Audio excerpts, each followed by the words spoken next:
പഞ്ചാരക്കൊല്ലിയിൽ ആശങ്കയൊഴിഞ്ഞു. നരഭോജി കടുവ ചത്തു.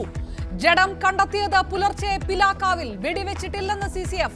പോസ്റ്റ്മോർട്ടം ഉടൻ. ചത്തത് 6 വയസ്സുള്ള പെൺകടുവ. നമുക്ക് സമാധാനമുണ്ട്.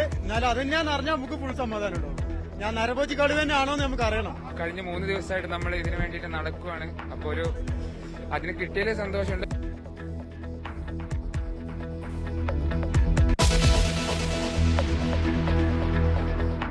സംസ്ഥാനത്ത് റേഷൻ മുട്ടുമോ? വ്യാപാരികളുടെ അനിശ്ചിതകാല സമരം തുടങ്ങി. സമരം ശമ്പള പരിഷ്കരണം അടക്കമുള്ള ആവശ്യങ്ങൾ ഉന്നയിച്ച് റേഷൻ വ്യാപാരികളെ ചർച്ചയ്ക്ക് വിളിച്ച് ഭക്ഷ്യമന്ത്രി. സമരം തുടർന്നാൽ റേഷൻ കടകളിൽ നിന്ന് ധാന്യങ്ങൾ തിരിച്ചെടുക്കുമെന്ന് മന്ത്രി. സമരത്തോട് സഹകരിക്കാതെ ഒരു വിഭാഗവും.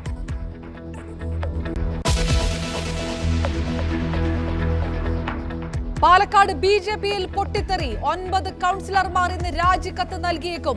പ്രതിഷേധം പ്രശാന്ത് ശിവനെ ജില്ലാ പ്രസിഡന്റാക്കുന്നതിനിടയിൽ. പരിഹാരത്തിന് നേതൃത്വത്തിന്റെ തീവ്രശ്രമം. സന്ദീപ് വാര്യർ വഴി ചർച്ചാ നീക്കവുമായി കോൺഗ്രസും.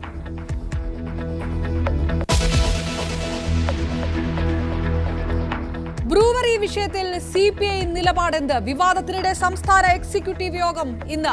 മദ്യ കമ്പനിക്കെതിരെ പ്രാദേശിക നേതൃത്വം രംഗത്ത്.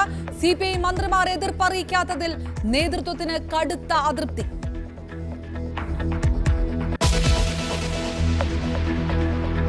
മദ്യവില വർധന ഇന്നു മുതൽ പ്രാബല്യത്തിലും. കൂടുന്നത് 10 മുതൽ 50 രൂപ വരെ.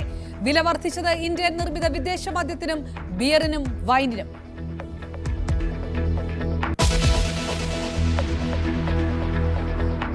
ഉത്തരാഖണ്ഡിൽ ഏകീകൃത സിവിൽ കോഡ് പ്രാബല്യത്തിൽ. മുഖ്യമന്ത്രി ഔദ്യോഗിക പോർട്ടൽ ഉദ്ഘാടനം ചെയ്യും. തെരഞ്ഞെടുപ്പ് വാഗ്ദാനം സാക്ഷാത്കരിക്കുന്നുവെന്ന് സംസ്ഥാന BJP നേതൃത്വം.